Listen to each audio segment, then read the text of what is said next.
자, 아까 이제 원효 스님에 대해서 살펴봤는데요. 이번에 이제 의상 스님입니다. 원효와 의상, 뭐 여러분들 잘 많이 듣고 들어본 분들인데 두 분의 공통점은 화엄종입니다. 화엄종이 기본이에요. 근데 이제 의상 스님은 화엄종의 뭐 원조라고 한다면, 근데 사실은 원효 스님이 의상 스님보다 8살이 많습니다. 그리고 공부도 화엄종을 했죠. 그러나 이제 의상 스님은 승려로서 그 제자들을 해서 하나의 종파를 만들었어요. 그 종파라는 건 여러분들 잘 아시겠지만 그 계산조가 있어야 되고, 그다음에 조직이, 교단 조직이 있어야 되고, 그다음에 소위 경전이 있어야 돼요. 근데 원효 스님은 사실은 나중에 이제 아까 여석공주와 이제 관계하면서 일종의 승려가 아니라 이제 거사가 됐죠. 소송거사. 그러니까 사실 승려들의 제자가 없는 거죠. 그러나 이제 그 저서를 통해서 많은 사람들이 거기 감명을 받고 거기에 이제 원효 스님의 또 그 독보적인 위치가 있는 겁니다. 여기 보면 의상은 아버지가 김씨라고 그랬어요. 진골이에요, 진골. 그 다음에 그러니까 여기서 또 차이가 나요. 원효 스님은 육두품이고, 의상 스님은 진골입니다. 여기서 차이가 나요. 원효 스님하고 이제 여동에 갔는데, 이제 육로로 가다가 고구려 병사들한테 붙잡혀요. 그래서 거기서 좀 붙잡혀 있다가 이제 승려라고 이제 밝혀지면서 돌아왔어요. 그러다가 이제 다시 갑니다. 근데 요번엔 처음에 간 건 650년이고 두 번째 간 건 11년이 지난 661년이에요. 왜 그렇게 되냐? 해로로 가봐요. 근데 왜 이게 가능하냐? 660년에 백제가 멸망했잖아요. 백제가 멸망했으니까 이제 그 길로 가는 거예요. 그러다가 이제 아까 얘기대로 어느 굴 속에 비가 와가지고 굴 속에 있었는데 굴 속에서 잠을 자게 됐는데 원효 스님이 이제 목이 말라서 물을 마셨는데 아침에 일어났다 해골이 있더라. 이제 이런 설도 있고, 또 하나는 이제 거기서 잤는데 첫날은 뭣도 모르고 잤어요. 근데 둘째 날 보니까 거기 해골 바가지들이 막 널려 있는 거야. 그때 둘째 날 잠이 안 오는 거예요. 귀신 소리가 막 들리고. 그러면서 이게 일체 유심조다 진짜. 이런 생각을 이제 했다고 하는데, 그래서 이제 원효 스님은 난 뭐 갈 게 없다. 내가 이제 여기서 해결하겠다. 국내파로 남는 거고, 의상 스님은 원래대로 공부를 하러 가겠다. 해서 종남산의 지상사로 찾아가서 지엄 스님을 뵙는 거죠. 지엄 스님은 화엄종의 2대 종사라고 할 수 있어요. 거기서 이제 이 지엄 스님으로부터 화엄종을 이제 배우게 되는 겁니다.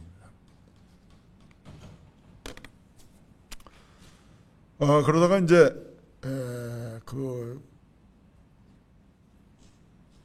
당나라가 신라를 친다 이 소식을 듣고 의상이 이제 귀국을 합니다. 귀국을 해서 조정에 그 사실을 알리니까 조정에서는 신인정의 대덕인 명랑 이제 나중에 나옵니다. 그래서 소위 문두루 비법을 써서 당나라 군대가 오기 전에 바다에서 배를 침몰시키는, 그래서 이제 화를 면하는. 근데 이제 그다음부터 이해가 안 되는 거는 이 진골 출신이고 국가의 어려운 일을 미리 알려서 화를 면하게 한 스님인데 왕경에 오래 있질 않아요. 왠지 모르겠는데 그 정도 되면 황복사나 뭐 황룡사나 황자 들어간 그 절에 뭐 주진은 아니어도 거기에서 이제 머물러 있어야 될 텐데 태백산으로 갑니다. 태백산. 그래서 이제 부속사를 창건하고 여기서 이제 대승을 널리 핍니다. 그리고서 여기서 10대 제자를 남기고 또 화엄종의 10대 사찰을 건립하게 돼요. 물론 이게 다 그 의상스님 살아계실 때 한 건 아니고 그 이후에 해인사 같은 경우도 화엄종 사찰인데 그 이후죠. 802년이니까. 여기 이제 나와 있는데 태백산의 부석사, 원주의 비마라사, 가야산의 해인사, 비슬산의 옥천사, 금정산의 범어사, 남학의 화엄사. 이게 우리나라에 지금 아주 기라성 같은 절들이 여기 다 있는 거예요. 근데 왜 부석사냐? 이제 좀 이따 나오겠지만 부석, 돌이 떴어요. 근데 이제 원효스님의 해골바가지 또 요속공주와의 에피소드가 있는 반면에 이 의상스님은 이제 선묘라는 여인과의 에피소드가 있어요. 이제 양주에 갔다가 이제 가는데 거기서 선묘라는 이제 예쁜 아가씨를 알게 됐는데, 이 선묘라는 아가씨가 이제 의상스님을 흠모해가지고 이제 저거 했는데, 의상스님은 나는 불법의 길을 가야 된다. 그래가지고 이제 종남산에 가서 아까 지엄스님한테서 이제 공부를 하고 돌아오는데, 돌아올 때 선묘가 이제 의상스님을 또 만나려고 그래요. 근데 이제 의상스님이 빨리 가서 못 만나요. 배가 가는 것만 이제 바라보다가 결국 뭐가 되냐면 바다에 저거 돼가 용이 됩니다. 용이 돼가지고 의상스님을 이제 신라로 오는데 이제 호법 용이 되는 거죠. 그래서 의상스님이 태백산에 와서 절을 지려고 그러는데 이미 이교도들이 있었어요. 이교도라는 건 요즘으로 치면 이제 거기 이제 일종의 산신신앙과 관련된 뭔가 이렇게 토착신앙 믿는 집단이 있었던 것 같아요. 그래서 이제 방해를 하는데 선묘가 돌을 위에서부터 이렇게 날아가면서 쫙 해가지고 그 사람들 쫓아냅니다. 그래서 거기를 이제 부석사라고, 뜬돌절이에요. 뜬돌절. 그래서 이교도들이 이제 도망가고, 그래서 이제 여기를 부석사다. 이렇게 이제 하게 된 겁니다. 근데 의상스님은 교학승려인데 저서가 별로 없어요. 제자들은 아주 많이 기르고 절도 많이 지었는데, 그 대신 화엄 일승 법궤도, 여러분들 잘 아시죠? 210자, 그러니까 화엄경에서 공통되는 거 다 빼고 아주 중요한 요체만 딱 210자로 해서 한 게 이게 법궤도입니다. 이 중에서도 제일 중요한 게 뭐냐면 일중일체 다지길, 일치일체 다지길. 전체와 부분, 하나 속에 모든 게 있고 모든 것 속에 하나가 있다. 요즘 말로 하면 부분과 전체에 대한 이야기예요. 이 낙산사와 또 이제 의상스님과의 관계가 있는데, 낙산사와 관련된 데 보면 또 여기도 이제 의상스님도 가고 원효스님도 가는데, 이제 의상스님이 원효스님보다는 도력이 조금 더 있는 걸로 같이 이렇게 표현이 돼 있어요. 그 관련된 지금 말씀드린 그 내용들이 그림으로 이렇게 남아 있습니다. 여기는 이제 이 그림은 원효스님하고 의상스님이 같이 한 거고, 여기는 이제 아까 호법용, 선묘 낭자가 호법용을 해서 가는, 결국 이제 부석사에다가 이제 그 태백산에 지면서 이름을 이제 부석사라고. 그리고 아까 얘기했던 화엄 10찰, 해인사, 화엄사. 자, 그래서 의상스님은 이 중국에서 어떻게 보면 정통 화엄정을 받아와서 한국의 화엄정을 뿌리내리게 한. 그래서 아까 제자도 딱 10대 제자. 그다음에 10대 제자라는 게 제자가 10명만 있다는 얘기는 아니에요. 대표적인 제자가 이제. 그다음에 절도 화엄 10찰. 이것도 뭐 꼭 10개만은 아닌데 중심적인 거. 각 지역마다 있다는 얘기죠. 이 교단 조직을 갖고 있다는 얘기잖아요. 교단 조직. 그러면서 우리나라에 이제 화엄종을 이렇게 딱 확립한 그런 의미로서 의상스님이 아주 독보적인. 그런 면에서 하여튼 우리나라에서 학파, 종파, 화엄종을 하나의 그 체계화 시킨 것은 이제 의상스님이고, 그래서 화엄종뿐만 아니라 우리나라의 전체 종파나 학파의 어떻게 보면 시원이다. 그래서 상당히 중요한 의미를 갖고 있습니다. 그 다음에 이제 자장 스님에 대한 얘기인데요. 근데 이상한 거는 자장 스님은 원효 스님이나 의상 스님보다 나이가 많아요. 근데 삼국유사에는 자장 스님을 원효나 의상 스님 다음에 위치시켰어요. 이거 왜 그런지 잘 모르겠어요. 자장은 김씨다. 소판 무림의 아들이다. 무림이라는 건 무림공이에요. 삼국유사의 기록에 보면 김유신 또 무림공 이렇게 그 당시에 알총공 신라를 좌지우지하는 그 대여섯 명이 모여서 회의를 할 때 거기에 참여하는 분이에요. 화백회의의 일종의 그런 정도로 아주 높은 분인데 아들이 없었어요. 애가 없었어요. 그래서 내가 만약 아들 낳으면 부처님께 바치겠다. 그래서 꿈속에서 실제로 이제 애를 낳게 됩니다. 그게 바로 자장이에요. 자장. 근데 자장은 이런 세속에 관심이었고 불법에만 관심이 있었어요. 그래서 홀로 험준한 곳에 들어가 가지고 호랑이를 와도 피하지 않고 고골관을 닦았다. 고골관. 자장 스님 고골관 했던 사진이 누가 이제 한 게 있는데 그건 뭐냐면 살이 하나도 없고 뼈만 남은 거예요. 뼈. 앙상한. 갈비뼈까지 다 보이는. 그래서 아무것도 안 먹고 완전 심취해서 보리를 구하는 그런 수행을 했다는 거죠. 근데 나라에서 무림공의 아들이고 똑똑하니까 나라에서 이제 벼슬을 재상자리가 비니까 재상자리 주겠다. 그런데도 안 가겠다. 나오지 않으면 목을 베어버리겠다 하니까 하루 동안 계를 지키다가 죽을지언정 100년 동안 계를 어기고 살고자 하지 않는다. 그러니까 뭐 임금도 어쩔 수가 없잖아요. 그래서 그냥 출가하는 걸 허락했다. 자장은 아주 진골 중에서도 아주 정말 신분이 높은 지체 높은 집안 사람으로서 승려가 된 그런 경우라고 할 수가 있습니다. 그래서 이제 자장이 이제 중국에 유학을 갑니다. 중국에 유학에 당나라에 들어가서 청량산이 지금 어디냐면 오대산입니다. 중국의 오대산. 그게 와서 우리 지금 저 오대산, 그 중국의 오대산을 그대로 이제 따서 맺는 거죠. 북대, 뭐 남대, 서대, 동대, 중대 해가지고. 그래서 이제 요 밑에 빨간 글씨를 한번 보시면 자장은 자신이 이미 성인의 기별, 장차 성불할 것이라는 예언을 받은 것을 알고 이에 북대에서 내려와 태화지로 갔다가 장안에 들어갔다.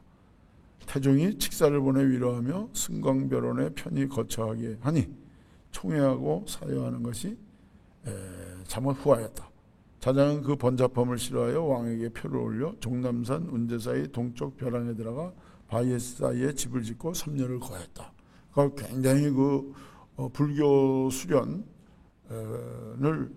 아주 철저히 국내에서도 그렇고 당나라에 가서도 한 거를 알 수가 있습니다. 그래서 그 당시에 당태종이 신라의 승려인데도 불구하고 굉장히 그 각별한 관심과 배려를 하고 있는 것을 알 수 있어요. 자장의 이제 출신 성분도 그렇고 또 자장이 신라의 앞으로 대단한 동량이 될 거라는 것도 있고 또 당나라에서 공부하러 왔으니까 당나라에서 잘 해주면서 결국 신라와 당나라 관계를 앞으로 잘 이끌어갈 수 있는 그런 위치에 있는 것으로 인식을 한 거죠. 선도광이 이제 여왕이 됐어요. 여왕이 되니까 이 최초의 여왕이잖아요, 그죠? 최초의 여왕이니까 여기에 대해서 많은 이제 말들이 있었어요.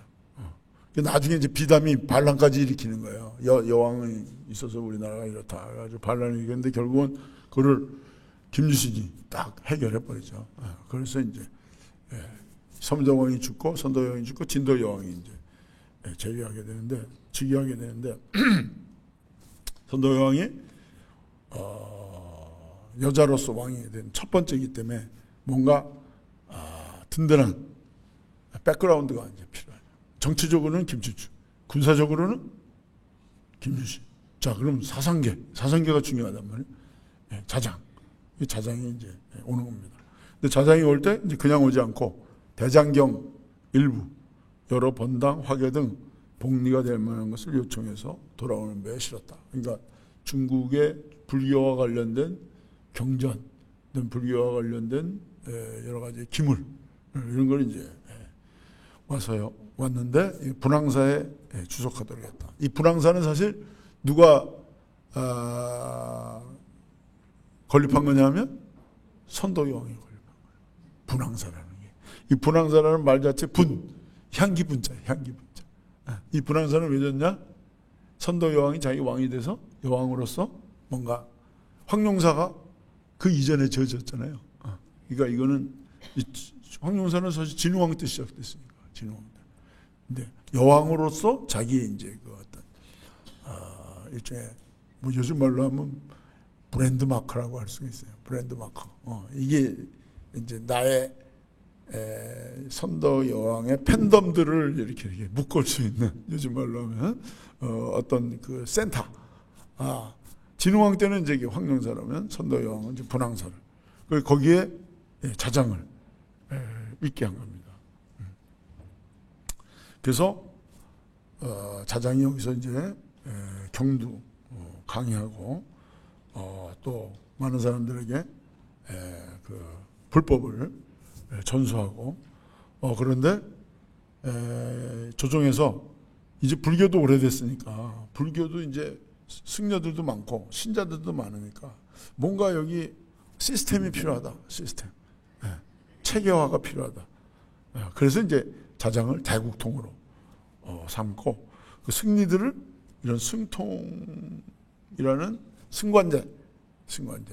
그래서 대국통이 있고 국통 밑에 승통이 있고 또 주통이 있고 이렇게 요즘으로 치면 이제 조계종 흉무원이 있으면 각 본사가 30개인가 있죠, 그죠? 본사가 있고 본사 밑에 또 뭐가 있어요? 말사.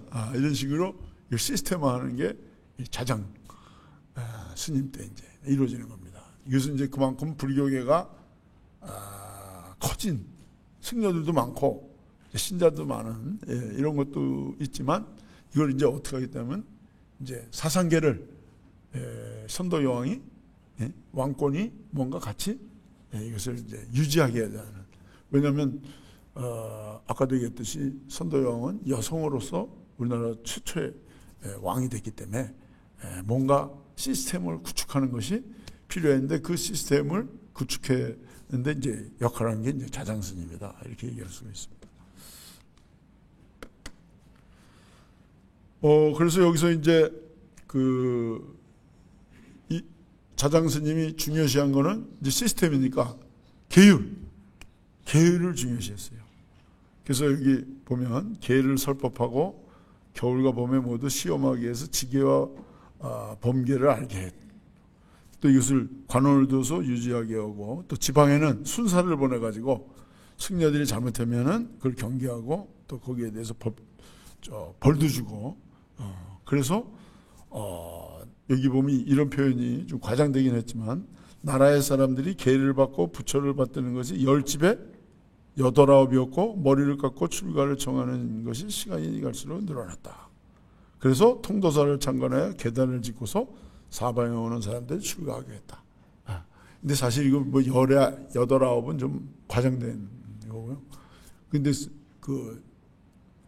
아까도 얘기했지만 불교를 대중화하는 결정적인 역할은 원효스님입니다.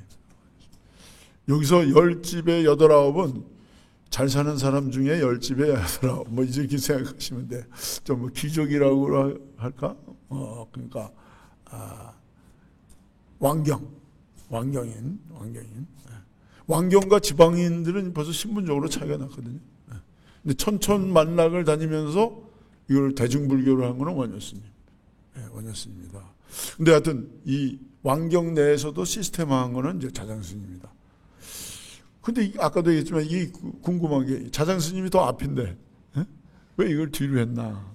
그게 이제 내가 좀 의문이었는데요. 이제 그 자장 스님은 이제 왕실과 아주 가까웠어요. 왕실하고 가까워서 진도 여왕 때 처음으로 중국에 의관을 있게 하고 역법을 만들어서 연호도 중국 연호를 쓰고 조공할 때마다 반열이 윗자리에 있었는데 자장이 공로다 뭐 이런 얘기로 자장은 당나라와 신라와의 관계에 있어서 또 중요한 역할을 했습니다. 근데 이거 보면 이런 역할을 한 게 김춘추였거든요. 김춘추. 유학이라고 그럴까? 유가의 입장에서는 김춘추가 있고 불가의 입장에서는 자장 스님이 한 겁니다. 그래서 결국은 진도 여왕이 돌아가시면 누가 왕이 되죠? 김춘추가 왕이 돼요. 그게 무열왕이에요. 근데 자장 스님이 이렇게 국통 뭐 이런 것도 했지만 수행을 게을러하지는 않았어요. 그 수다사 강릉에 창건하고 살았는데 그 태백산 그 자락에서 이제 수도를 이제 계속 하고 있었습니다. 근데 중간쯤 보면 어떤 늙은 거사가 남루한 방포를 입고 치구로 엮은 삼택에 죽은 강아지를 담고 와서 시자에게 자장을 보려고 왔다. 그랬더니 문인이 아니 우리 자장 스님이 우리나라 승려 중에서는 넘버원인데 어디서 남루한 복장을 하고 말이야 이리 와가지고 감히 자장을 보러 왔다. 그러니까 당신 누군데 그러냐 시자가 그러니까 하여튼 스승에게 고하기만 해라. 그래서 자장 스님한테 고했어요. 근데 자장 스님도 아이고 미친 자인 것 같다. 그랬더니 거사가 돌아가리라. 아상을 가진 자가 어찌 나를 볼 수 있겠는가. 그래가지고 뒤늦게 이게 보통 분이 아니구나 따라갔어요. 그러다 행정이 묘연이 미치지 못해서 마침내 몸을 던져 죽었다. 이렇게 나왔어요.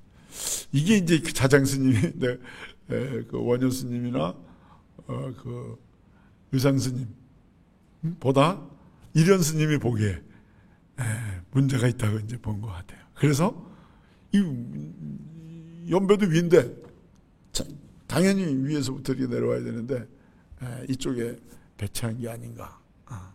왜냐면 원효 스님은 나름대로 끝까지 자기했고 또 의상 스님도 그랬고 근데 자장 스님은 신라 불교를 교단을 만들고 계단을 만들고 시스템화했지만 이제 결정적인 순간에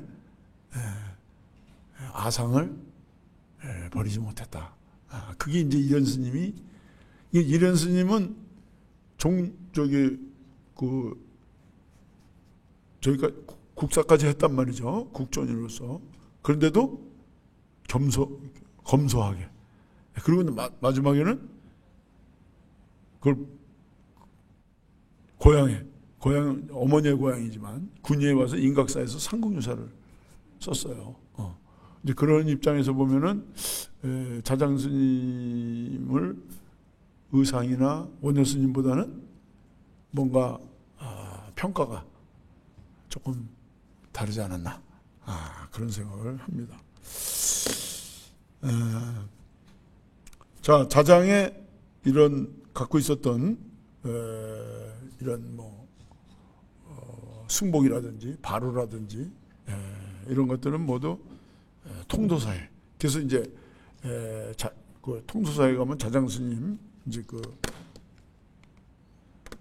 진영도 있고 계단 우리나라에서 처음으로 계단을 만들었어요. 그래서 우리가 이제 삼보사찰 그러면 어디죠?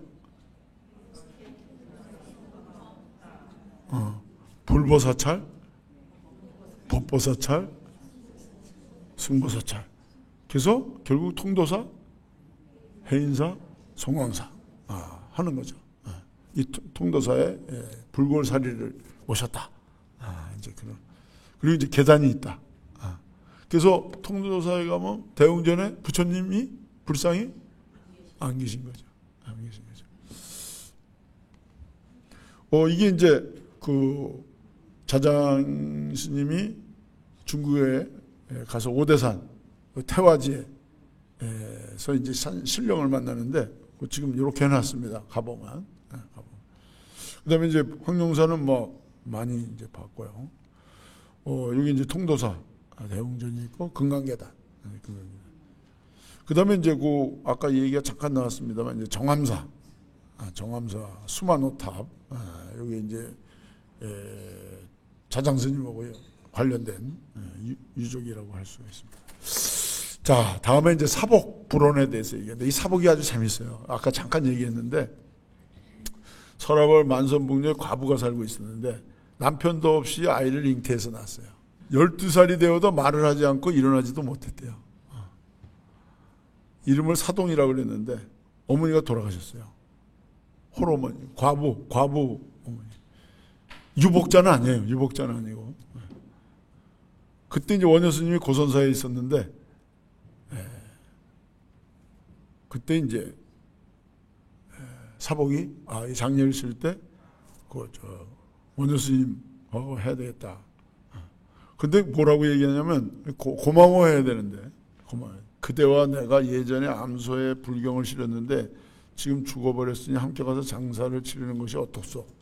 건방져의 말투도 하죠. 사복이 원효 스님한테 나이도 많고 그런데 근데 여기서 암소가 누구예요? 그럼 결국 자기 엄마가 암소라는 거야. 암소. 원효가 오케이. 그래서 이제 원효 스님이 설법을 해서 개를 주었어요. 그래서 뭐라고 하냐면 나지 말라. 죽는 것이 고통이니라. 죽지 말라. 나는 것이 고통이니라. 딱 했더니 사복이 말이 번거롭다 하면서 죽고 나는 것이 고통이다. 이렇게 딱 간단하게 정리해요. 마치 원효 스님을 마치 가리키는 것 같은 이런 뉘앙스를 들고 있어요. 그래서 둘이서 시신을 메고 환리산 동쪽으로 돌아왔는데 원효가 지혜의 호랑이를 지혜의 숲속에 장사 지내는 것 또한 마땅치 않겠소. 사복이 이에 계를 지어 말하기를 옛날 석가모니 불께서는 사라수 사이에서 열반에 드시는데 지금 역시도 그와 같은 이가 있으니 연화장세계에 들어가고자 하오. 그 말을 마치고 연화장세계로 들어가 버렸다는 거예요. 그래서 이제 원효 스님은 돌아왔다는. 그러니까 원효 스님보다 연화장세계에 먼저 들어갔어요. 그죠? 이게 아주 사복이. 근데 이 사복이 승려라는 말은 없어요. 그죠? 승려. 그래서 아까도 십성에는 들어가요. 십성에는 들어가는데 하여튼 이게 아주 전생, 현생, 내생 이 삼생이 다 나왔던 삼생이. 그렇잖아요. 어머니는 같이 어머니가 암소일 때 같이 있었고 현생에는 이제 자기는 어머니가 돌아가셨고 원효 스님은 스님인데 같이. 그리고 내세 자기는 먼저 연화장세계로 들어가는 이런 걸 보이고 있어요. 아주 이 재밌는 대목입니다. 그 주인공이 원효 스님이 아니고 사복이에요. 이름도 사복이에요. 자, 그 다음에 이제 또 재밌는 상궁사에 있는 부분이 진표가 간자를 전하다. 189개 간자, 점찰법회. 굉장히 좀 뭔가 점치고 이러는 불교면서도 그런 면을 보이고 있어요. 스님은 완산주 만경현 사람이다. 어느 쪽 사람이에요? 그러니까 옛 백제지역분이에요. 백제지역. 그래서 금산사에서 승대법사에게 이제 배웠어요. 그리고 명산을 두루다니다가 선계산 불사이암에서 석잠을 멈추고 이제 삼업을 수료합니다. 망신참이라는 것은 온몸을 던지면서 특히 뭐 팔, 무릎 뭐 이런 걸 막 부러뜨리고 막 이러면서 여기 망신참이라는 것은 자기 몸을 완전히 던져가지고 아까 자장스님은 고골관 완전 아무것도 안 먹고 곡기를 끊고 하면서 이제 몸을 가볍게 하면서 이제 그리고 이거는 몸을 완전히 이제 부수면서 몸을 던지는 거죠. 그런데도 그게 안 되니까 처음에 7일 하다가 7일을 기약하면서 온몸을 돌에 부딪혀 무릎과 팔뚝이 함께 부서져 피가 바위 언덕에 비오듯 했는데 성인의 감임이 없으니까 다시 7일을 기약해서 27일 그랬더니 이제 지장보살이 나타나서 수계를 받아. 이 진표 나이 23살이었다. 이제 이렇게. 그러니까 이때 스님들은 참 뭐 목숨이라는 건 뭐 별로 그렇게 중요시하지 않아요. 아까 저 왕호천척 국전을 지은 해초 스님도 20살에 그 인도 갈 때는 그거 사실 목숨 내놓고 한 거거든요. 보면 서라벌에서 이제 광 쪽으로 가가지고 무슨 저기 여비가 있는 것도 아니잖아요. 그러면 결국 어떻게 하냐? 그 배에 가서 일을 하면서 이제 간 거죠. 요즘 말로 아르바이트 하면서 나 태워주면 이 뱃일을 하겠습니다. 그래가지고 이제 가서 거기서 또 걸어서 그 목숨을 내놓고 타클마칸 사막하고 천산산맥을 넘어서 죽음을 불사하고 진표 스님은 이제 망신참이라는 걸 가지고 했어요. 그런데 이제 여기서 점찰경을 봤습니다. 점찰경을 봤는데 여기 간자가 189개. 근데 그 중에서 제일 중요한 간자가 8간자, 9간자예요. 8간자는 새로 얻은 묘계를 잃고 9간자는 9개를 더 얻는 것. 요게 이제 손가락뼈라고 하는데 요거를 뗏목으로 삼아서 이제 이거를 사람들에게 교화하는데 그 아까 원효 스님은 무예가를 통해서 교화를 했다면 이 진표 스님은 간자를 통해서 점치면서 그러면서 했는데 이게 이제 저 강릉까지 아슬라주 강릉까지 퍼뜨렸다. 그래서 그 아까 망경이죠. 망경에서부터 이렇게 쭉 강릉까지 이렇게 한반도의 중부 속리산을 통해서 이렇게 갑니다. 속리산을. 그래서 경도광이 이 말을 듣고 보살개도 주고 또 조도 주면서 불사를 일으키게 됩니다. 진표 스님이 그 당시에 이제 많은 사람들에게 그 불교 교화를 하고 또 신이한 이적을 남겼기 때문에 이제 왕실에서도 인정을 한 거죠. 그래서 이제 박찬법을 이게 아까 박찬법이라는 게 아까 이게 망심참입니다. 망심참. 남녀가 돌아서 망령뜨에 영향을 청주에까지 미쳤다. 이렇게 했는데 이 박찬법, 탐차법은 전부 점찰경에 있는 그런 것이라고 합니다. 자, 이게 이제 금산사에 있는 진표 스님. 근데 이 금산사는 이제 미륵신앙. 그래서 그 진표 스님은 이제 미륵신앙과 점찰신앙 이 두 가지를 다. 그러니까 기본적으로는 미륵세계인데 그 가기 위한 하나의 방편이 점찰 법회다 이렇게 얘기를 할 수 있습니다. 그 다음에 이제 재밌는 성궁유사의 또 재밌는 구절이 이게 이제 현유가 해 화엄이라고 그러는데 대연의 유가종과 법회 화엄종 간에 이제 그 우위 논쟁인데 결국은 화엄종이 더 위다. 이런 얘기가 어떻게 나오냐면 유가종의 조사 대현이 이제 남산 용산사에 있었는데 왕이 가물니까 이 유가종의 대현 스님을 모셔가지고 금강경을 강하면서 비가 내려주기를 바랐어요. 그래서 이제 이 대현 스님이 향로를 받들어 보시다가 비가 오게 해가지고 많은 사람들이 야 상당히 신이하구나 그랬는데 그 다음에 이번에는 이제 그 왕이 그 화엄종의 법회 스님을 모셔서 이제 화엄경을 읽게 합니다. 그러면서 뭐라 그러냐면 작년에 대현 스님이 와서 가뭄이 들었는데 이렇게 비가 오게 했다 그랬더니 법회 스님이 그건 뭐 일도 아닙니다. 그러면서 동해물을 끌어들여가지고 궁궐이 50채가 무너졌어요. 그랬더니 왕이 어이구 야 더 세구나 그래가지고 잘못했습니다. 그런 얘기예요. 근데 이제 그게 두 사람의 두 스님의 그 법력을, 도력을 가지고 얘기한 거지만 결국은 뭐냐? 이제 유가종에서 어디로 넘어갔다? 화엄종이 이제 중심이 된다. 이제 이런 얘기예요. 그 다음에 이제 아까 의상 스님이 이제 당나라에 와서 당나라 군대가 쳐들어온다. 그걸 알리고 했을 때 명랑 스님이 그 문두루 비법을 통해 가지고 당나라 군대가 쳐들어오는 거를 바다에서 풍랑을 일으켜 가지고 침몰시키는 그런 거를 바로 이제 이 승랑 명랑 스님이 했는데, 이 명랑 스님이 한 이게 주법, 민두루 비법, 이게 이제 주술적인 면이 있죠. 이 밀교예요, 밀교. 이게 신인종이라고 합니다. 그래서 아까도 얘기했지만 인도에서 이게 이제 7세기, 8세기 되면은 이제 밀교가 이제 성행하게 돼요. 밀교가.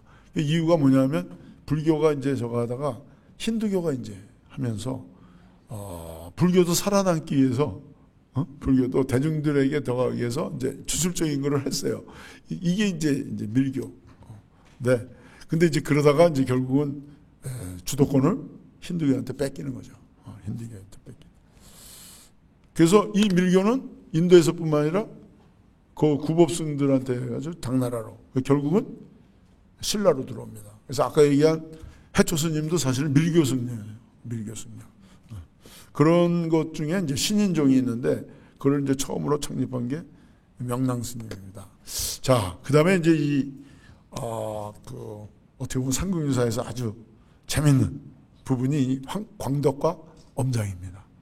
광덕과 엄장이 이제 친구예요. 이제 서로 불법을, 여기 보면 사문 광덕과 엄장이라고 그랬어요. 사문이라는 건 뭐예요? 승려죠. 승려예요, 승려. 승려인데 이때 결혼한 것 같아. 대처야, 대처. 여기 보면, 왜냐면 광덕은 분황사 서쪽에 사는데 신을 삼는 거, 신발. 신발. 처자를 데리고 살았어요. 엄장은 남하게 암자를 짓고 살면서 씨 뿌리며 경작을 했어요. 농부예요, 농부. 신발을 이제 만드는, 그리고 이제 농부인데 둘이 친구예요. 그래서 우리가 극락세계, 안양이라는 건 극락세계입니다. 극락세계 먼저 가면 먼저 간다고 얘기를 하자. 그렇게 해서 약속을 했어요. 근데 어느 날 광덕이 나는 이미 서방에 가네. 그대는 좋게 지내다 속히 나를 따라오게. 엄장이 문 열고 보니까 하늘에서 음악 소리가 들리고 광명이 쫙. 그래서 이 친구가 극락세계에 갔구나. 서방정토에 갔구나. 그래가지고 이제 광덕의 집에 가니까 광덕이 죽어 있었어요. 그래서 아내하고 유해를 거두어가지고 장사를 지냈어요. 장사 지내고 나서 엄장이 부인에게 남편이 죽었으니 나와 함께 사는 게 어떻소? 근데 부인이 좋다고 그래요 또. 이게 참 우리가 지금으로서는 이해하기 어려운. 그런데 그래서 이제 그러니까 엄장은 결혼을 안 했던 것 같아. 그죠? 그래서 이제 부부가 됐으니까 밤에 이제 통정을 하려는데 부인이 뭐라 그러냐면, 스님께서는 서방정토를 구하는 것이 마치 물고기를 구하러 나무에 올라가는 것 같습니다. 무슨 얘기냐? 광덕도 그랬는데 왜 꺼리끼냐 그랬더니, 남편은 나와 10여 년을 함께 살면서도 하루 저녁이라도 같은 자리에서 베개를 같이 뵌 적이 없습니다. 하물며 몸을 더럽혔겠습니까? 그 남편은 몸을 단정히 하고 정자하여 한 목소리로 아미타불의 이름을 외우거나 16관이 16관법이 있어요. 16관법을 지었는데 그 관이 무르익어 밝은 달빛이 문 안으로 들어오면 때로는 그 빛을 타고 올라가 그 위에서 가부좌를 했습니다. 정성인을 다하기를 이와 같이 한지라 본인이 서방정토 가기를 마다한들 어디로 가겠습니다. 근데 스님은 동쪽으로 서쪽으로 가야 되는데 동쪽으로 가고 있다. 방향을 잘못 잡았다. 그래서 이제 엄장이 부끄러워서 얼굴을 붉히고 이제 나왔어요. 그런데 아직도 이게 이해가 잘 안 되는 거야. 이해가 잘 안 돼가지고 누구한테 찾아갔어요?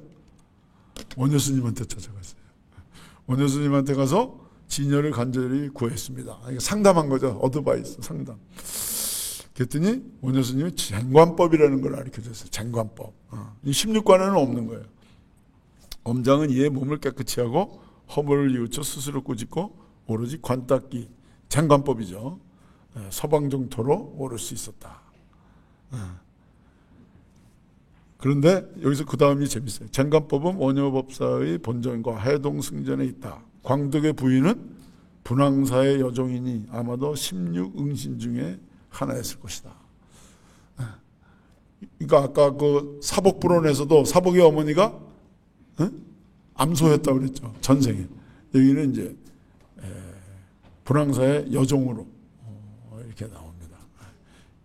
그러면서 이제 그 서방정토 극락세계에 가는 노래를 불러요. 그게 이제 그게 원앙생가입니다.